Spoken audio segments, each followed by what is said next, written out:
જય શ્રી કૃષ્ણ મિત્રો, નિત્ય સત્સંગમાં આપ સૌનું સ્વાગત છે।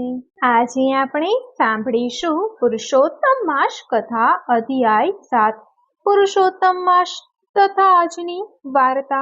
જો આ વિડીયો તમને પસંદ પડે તો લાઈક અને શેર કરી ચેનલને સબસ્ક્રાઇબ જરૂરથી કરજો।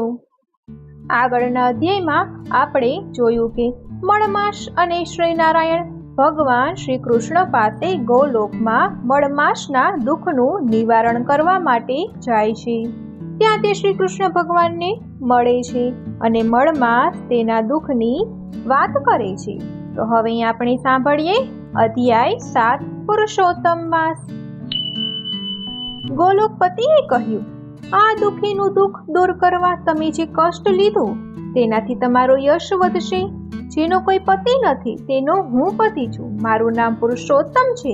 આ અધિક માસને હું મારા તમામ ગુણો દાનમાં આપું છું। આજથી આ મળમાસ પુરુષોત્તમ કહેવાશે। સર્વે મહિનાઓમાંથી સૌથી વધુ પવિત્ર ગણાશે। આ માસમાં તીર્થ વ્રત દાન કરનારી વ્યક્તિ ધન સંપત્તિ અને મુક્તિ મેળવશે। આ માસમાં યથાવિધિ પૂજા કરનારના પાપ બળી જશે।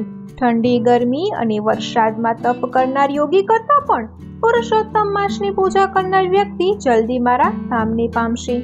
આ માસમાં જે વ્રત કરશે તે બધા અનંત ફળ પામશે। હે વિષ્ણુ, ચાતુર્માસ અને અન્ય વ્રતોથી મનુષ્ય સ્વર્ગમાં જાય છે, પરંતુ તે પૂરા થતા પાછા મૃત્યુ લોકમાં આવે છે। જે માનવી પુરુષોત્તમ માસનું વ્રત કરશે તે જન્મ મરણ આદિ વ્યાધિના ચક્રમાંથી નિવૃત્ત થઈ સદાને માટે મને પામશે।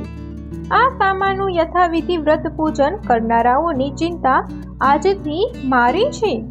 પુરુષોત્તમ માસના આરાધકોના સંકટ દૂર કરવા હું સદા તત્પર રહીશ। કોઈ અજ્ઞાની કે મૂર્ખ આ માસમાં તપ દાન વગેરે નહીં કરે તો તેને સ્વર્ગમાં કોઈ સ્થાન નહીં મળે। આ માસનો તિરસ્કાર કરનારને નરક પ્રાપ્ત થશે। આ માસમાં કોઈ પુત્રહીન મનુષ્ય વ્રત કરશે તો તેને પુત્ર પ્રાપ્તિ થશે, દરિદ્રની સંપત્તિ મળશે। હવે આપ નિશ્ચિત થઈ જાઓ અને વિષ્ણુ અધિક માસ સાથે વૈકુંઠ પાછા ફર્યા તે દિવસથી આ માસ વિશ્વમાં પુરુષોત્તમ માસ તરીકે ઓળખાય છે। તો મિત્રો, આ હતો પુરુષોત્તમ માસ કથા અધ્યાય 7। હવે આપણે સાંભળીએ મુનિવ્રતની વાર્તા। દેવવ્રત નામે એક બ્રાહ્મણ હતા। ઈશ્વરની અકળ કળાએ ઋણાનુબંધ છોડી પત્ની અને પુત્ર ગોલોક સિધાવી ગયા હતા। દેવવ્રત પ્રભુ ઉપર અપાર શ્રદ્ધા અને વિશ્વાસ રાખવાવાળો હતો। વ્રત નિયમ ઉપવાસ કરતો। ઉંમર થઈ ગયેલી એટલે શરીર ખુશ થઈ ગયેલું, ચાલી શકાય નહીં, અપવાસ એકટાણા થઈ શકે નહીં, એવામાં અધિક માસ આવ્યો છે। દેવવ્રતને ખૂબ ભાવના હતી કે અધિક માસ નહાવું, ભગવાન પુરુષોત્તમ પ્રભુનું વ્રત રાખી ઉપવાસ કરવા, પરંતુ ઉપવાસ થઈ શકે એમ હતા નહીં, ચાલી શકાય તેમ હતું નહીં, તેથી નદીએ સ્નાન કરવા જઈ શકાય નહીં। મન મૂંઝાયું, કેવી રીતે વ્રત નિયમ લેવું? મનમાં વલોપાત કરતો દેવવ્રત સૂઈ ગયો છે, પરંતુ આ શું, આ કોણ? પુરુષોત્તમ રાય તેના સ્વપ્નમાં આવ્યા। કહે, દેવવ્રત જાગે છે કે ઊંઘે છે? કહે, પ્રભુ જાગું છું।